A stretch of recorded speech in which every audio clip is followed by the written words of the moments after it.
Halo,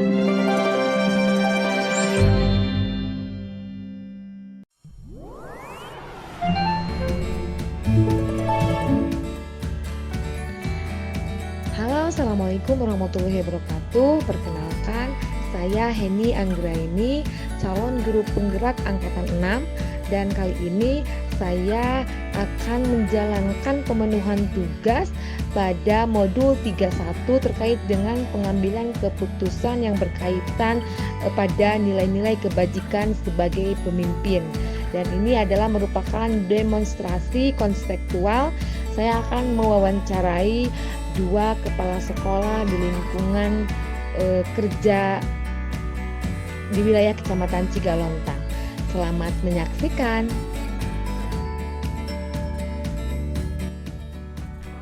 Ibu, waalaikumsalam. Boleh saya meminta waktu sebentar? Boleh. Baik, begini Bu, saya ingin mengetahui bagaimana cara pengambilan suatu keputusan yang baik dari pemimpin. Nah, salah satunya adalah dari Ibu. Semenjak jadi seorang pemimpin, tentunya ada banyak masalah-masalah yang dihadapi, dan itu tentu membutuhkan suatu keputusan, sehingga keputusan tersebut bisa berdampak baik bagi orang yang terlibat dalam masalah tersebut. Nah, Ibu, pada saat ini saya ingin mengetahui bagaimana cara pengambilan keputusan yang dilakukan oleh Ibu. Boleh, Bu? Boleh. Oke. Dari masalah-masalah yang ada, boleh Ibu sebutkan satu aja masalah yang Ibu anggap ini membutuhkan pemikiran yang berat gitu, sehingga Ibu harus memutuskan mana yang harus saya lakukan. Oh iya, selama saya menjadi seorang pemimpin, banyak hal-hal masalah yang dihadapi dan memang harus diputuskan oleh saya selaku pemimpin. Nah, masalah dari serentetan masalah, baik itu dari guru, dari murid, dari masyarakat, itu masalahnya ada salah satu masalah yang memang harus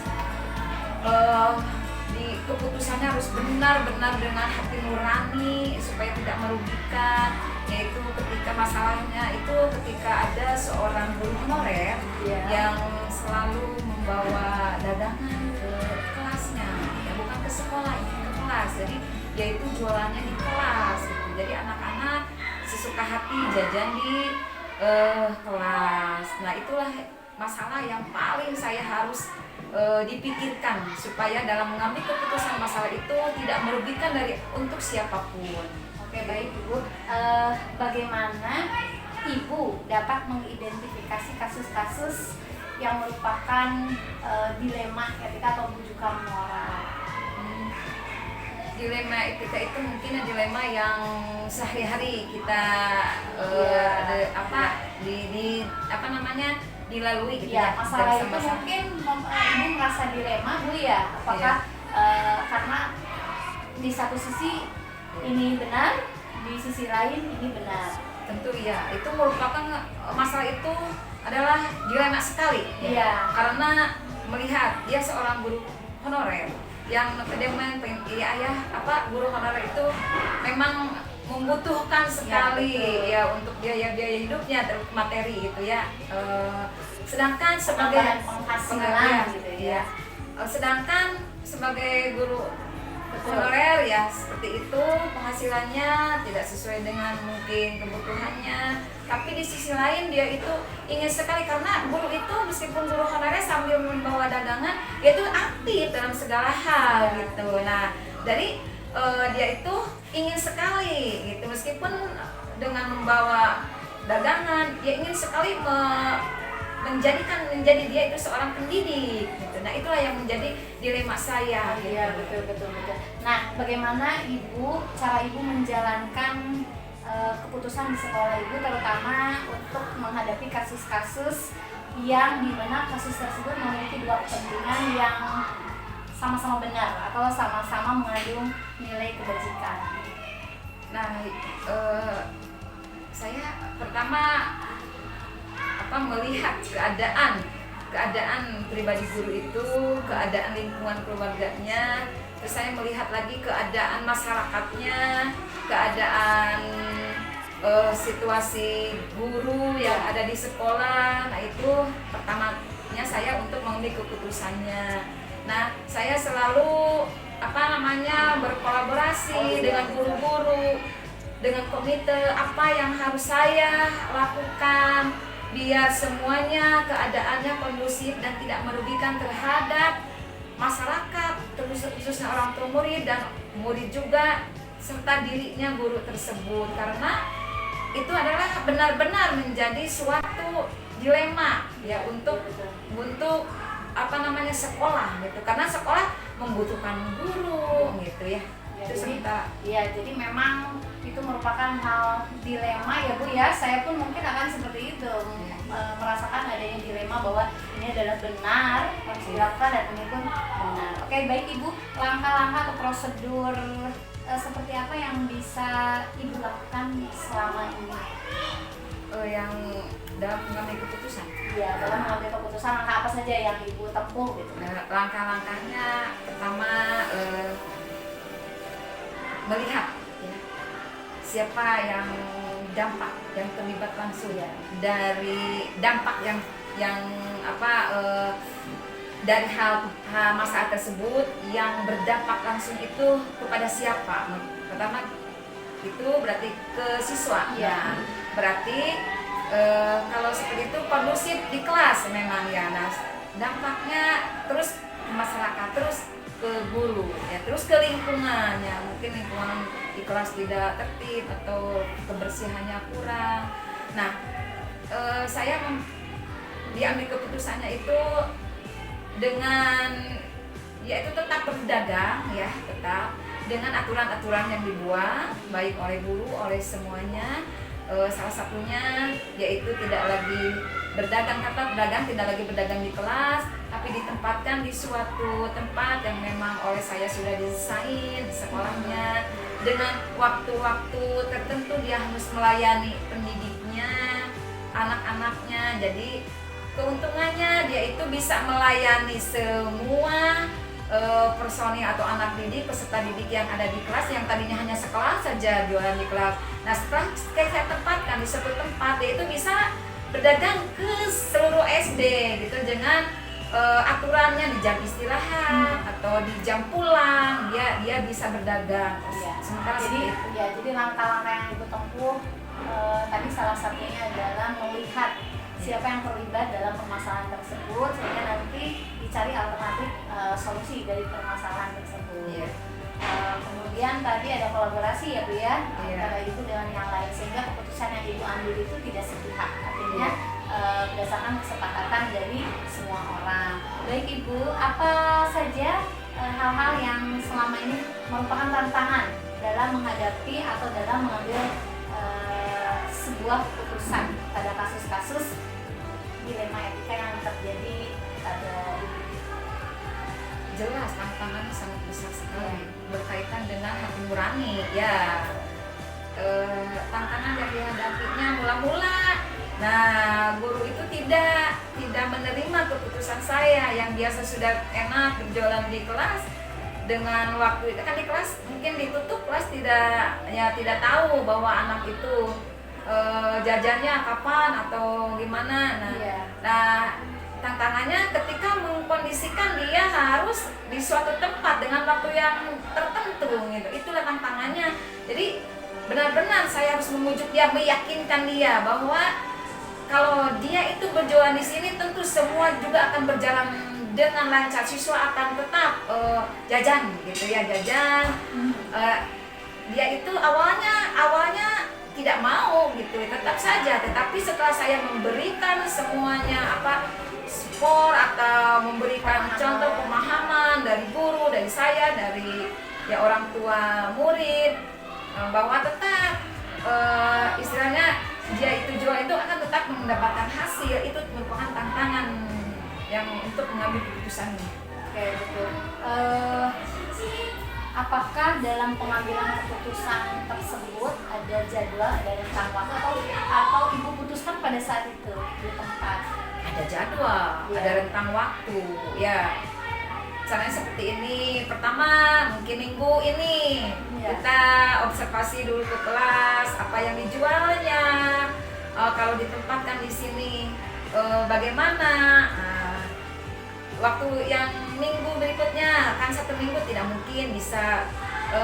Minggu yang kedua memberikan tempat, saya ada tempatnya nanti di sini gitu ya, tidak langsung harus pindah ke sini, tidak. Jadi ada waktunya lagi, 1 minggu lihat ke kelas, 1 minggu lagi saya mengambil suatu tempat. Nah yang minggu ketiga misalkan dicoba oleh saya itu disimpan dagangannya di sana Direlokasi gitu ya, gitu ya di tempat khusus gitu untuk jualan.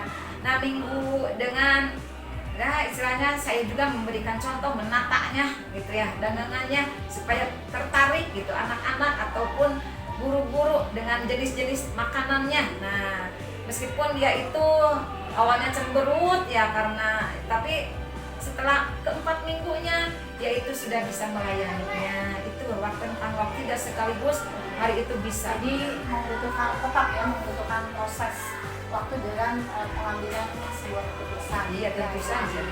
Iya. Apakah ada seseorang atau faktor-faktor yang selama ini mempermudah dan membantu ibu dalam mengambil keputusan terhadap permasalahan yang dihadapi? Ada ya orang-orang terdekat, guru-guru di sekolah, terus komite. Iya. Itulah orang-orang yang memang memberikan kekuatan kepada saya untuk mengambil keputusan seperti itu, karena merupakan di sekolah itu bukan saya sendiri yang bisa mengambil keputusan, tapi di sekolah adalah merupakan teamwork dalam segala hal untuk kemajuan di bidang pendidikan. Dalam hal keputusan itu juga saya berkolaborasi, saya bertanya kepada rekan sejawat, kepada stakeholder, kepada komite untuk supaya keputusan yang diambil oleh saya tepat untuk semuanya.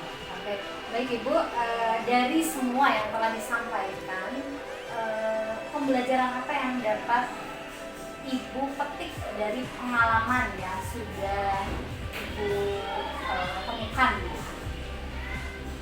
Pembelajaran yang saya dapatkan dari masalah tersebut sangat besar sekali. Pertama tentang hati nurani, yang keduanya dari seorang pemimpin itu harus bisa mengambil keputusan ya. Jadi harus tegas seorang pemimpin. Yang kedua kerjasama dengan teman atau kolaborasi itu sangat diperlukan sekali dalam suatu lembaga. Ibu, terima kasih Bu. Jadi dapat disimpulkan dari pembicaraan kita pada hari ini bahwa suatu keputusan bisa diambil itu tidak sepihak. Jadi kita harus memenuhi atau kita harus melalui tahapan-tahapannya. Jadi tidak serta-merta keputusan itu kita ambil sendiri, gitu ya. Jadi yang dapat saya ambil pembelajaran dari pengalaman itu bahwa sebuah keputusan yang baik itu adalah memperhatikan prinsip-prinsip pengambilan keputusan dan langkah-langkah apa saja yang tepat. Kemudian tadi kolaborasi dengan semua orang yang terlibat, sehingga keputusan yang dapat diambil itu dapat bermanfaat bagi orang lain, terlebih bagi guru tadi, Ibu ya. Iya. Ya, terima kasih Ibu Iya, atas sama-sama. sharing pengalamannya, dan ini alhamdulillah menambah wawasan saya terkait dengan bagaimana cara pengambilan keputusan sebagai pemimpin pembelajaran. Ya sama-sama, mudah-mudahan apa yang saya paparkan ada manfaatnya dan dijadikan pelajaran untuk kedepannya. Terima kasih Ibu. Wassalamualaikum. Waalaikumsalam warahmatullahi wabarakatuh. Assalamualaikum Ibu. Waalaikumsalam warahmatullahi wabarakatuh. Apa kabarnya Ibu hari ini? Alhamdulillah sehat. Baik Ibu, saya mungkin akan menyita waktu Ibu beberapa menit ke depan, boleh Bu? Silakan. Ya, terkait dengan pengambilan keputusan yang sudah Ibu laksanakan. Iya. Ibu menjadi pemimpin lembaga itu sudah lama dan mungkin ada banyak permasalahan-permasalahan yang membutuhkan satu tahapan untuk pengambilan keputusan.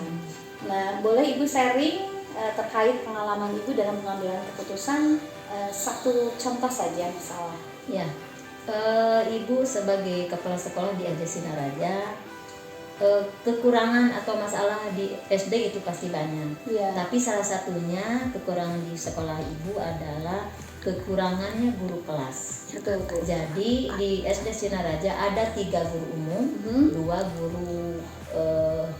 guru pelajaran, mata pelajaran begitu, guru agama dan guru olahraga. Nah, kekurangannya di sini kelas 1-2 kurang 1 guru. Jadi tidak Jadi, ada guru, tidak ada guru kelas kelas, 1 dan iya, kelas iya. 2. Iya. Baik. Dan mungkin itu Menjadi permasalahan iya, dilematis betul. buat Ibu. Betul Bu ya. Anak-anak tidak belajar mungkin ya Bu Iya, ya. iya, iya. Oke. Nah, bagaimana Ibu dalam mengidentifikasi kasus-kasus yang merupakan dilema etika atau bujukan moral? Nah, di sini itu guru kelas 1-2 ini sudah diidentifikasi tidak ada yang memegang. Nah, Ibu punya inisiatif bagaimana apabila guru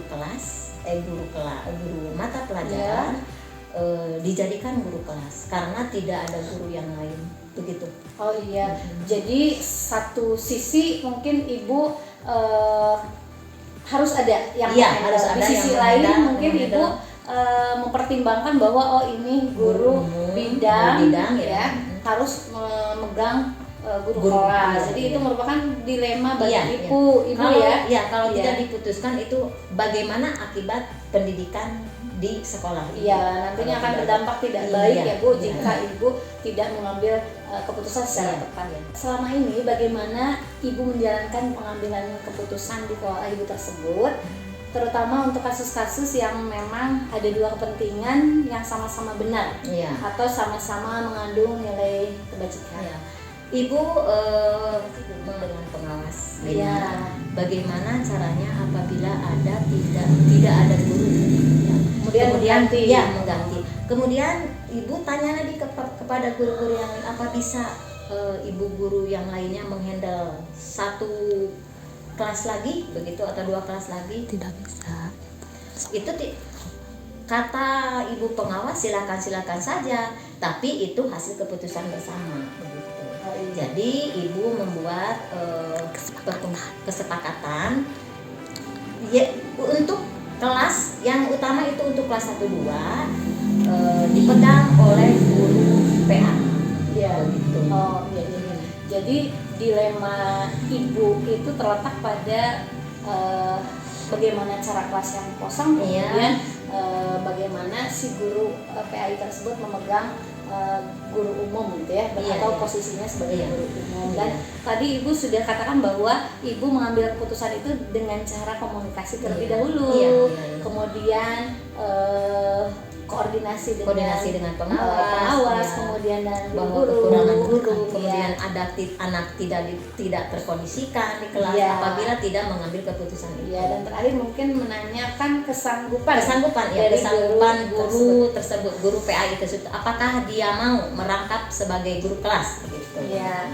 Nah, langkah-langkah atau prosedur seperti apa yang biasa Ibu lakukan selama ini dalam perihal pengambilan keputusan? Itu harus dikomunikasikan dengan baik dari pihak sekolah, pihak orang tua, komite, terutama lingkungan sekolah. Di lingkungan Ya, sekolah. jadi ada komunikasi. Iya, komunikasi. Kemudian mungkin Ibu melihat siapa yang terlibat Iya, ya iya, di dalam betul. masalah Ibu tersebut. Iya. Kemudian nanti Ibu mungkin ada uji intuisi Iya, mungkin iya, ya.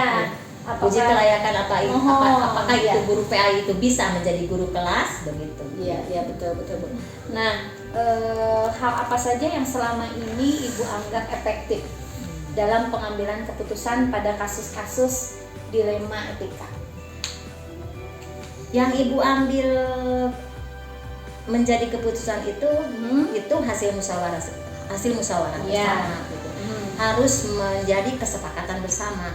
Kalau tidak terjadi kesepakatan, pembelajaran ini tidak mungkin berjalan dengan baik begitu. Harus ada kesepakatan antara guru PAI, kemudian kesanggupan ibu guru itu tersebut mau atau tidak menjadi guru kelas. Jadi intinya bahwa setiap keputusan yang ibu ambil ini didasarkan pada kesepakatan, hasil kesepakatan bersama. Jadi ibu tidak mengambil alih sendiri, ibu sendiri ya Bu ya.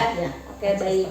Nah, kemudian apakah ibu memiliki tantangan atau hal apa yang selama ini menjadi tantangan dalam pengambilan keputusan pada kasus-kasus dilema? Nah, yang menjadi tantangan dalam hal ini yaitu latar belakang yang tidak linear itu guru tersebut. Betul. Tadi guru PAI sekarang harus mengajar semua materi pelajaran untuk kelas 1 2. Itu yang menjadi tantangan.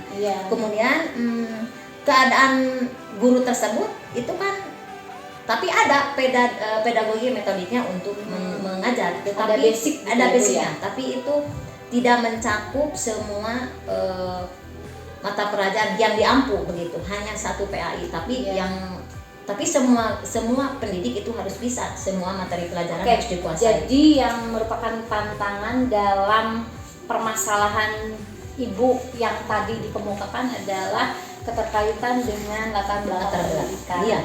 Oke. Baik, Bu. Apakah ibu memiliki sebuah rentang waktu dalam pengambilan keputusan atau ibu lakukan pada saat itu?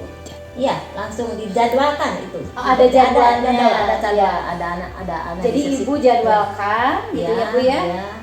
Bercermin dari pengalamannya, dijadwalkan untuk kemudian mengacu pada peraturannya, kemudian harus percaya diri, harus dijadwalkan. Jadi ketika kita mengambil sebuah keputusan tidak serta-merta pada saat itu. Jadi yang ibu lakukan adalah ibu menjadwalkan supaya keputusan yang ibu ambil itu merupakan suatu keputusan yang terbaik. Oke, baik Ibu. Adakah seseorang atau faktor-faktor yang selama ini mempermudah dan membantu ibu dalam pengambilan keputusan?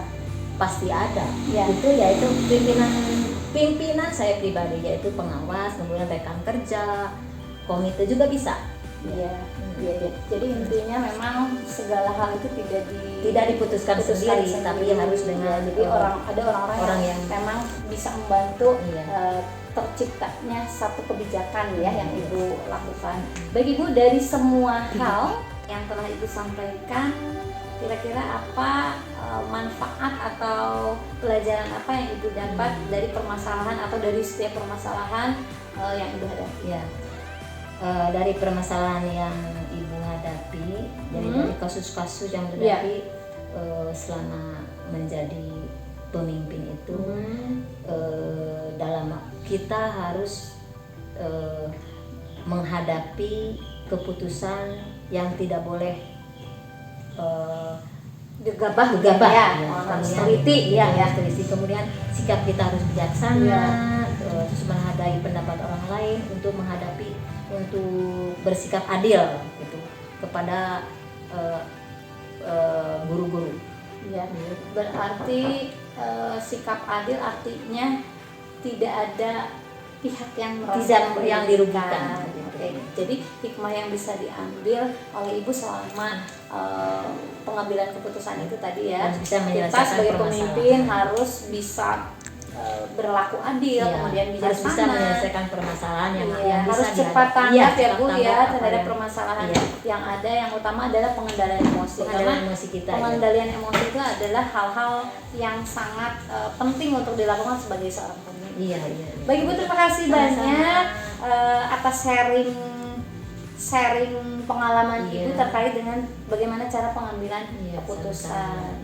Alhamdulillah saya dapat pencerahan, mudah-mudahan apa yang ibu lakukan itu nanti sebagai pembelajaran buat saya ke depan untuk menjadi pemimpin pembelajaran yang baik, yang adil dan bijaksana. Baik Ibu, terima kasih banyak. Sama-sama. Selamat beraktivitas kembali. Mohon maaf sudah diganggu. Ibu mangga. Assalamualaikum warahmatullahi wabarakatuh.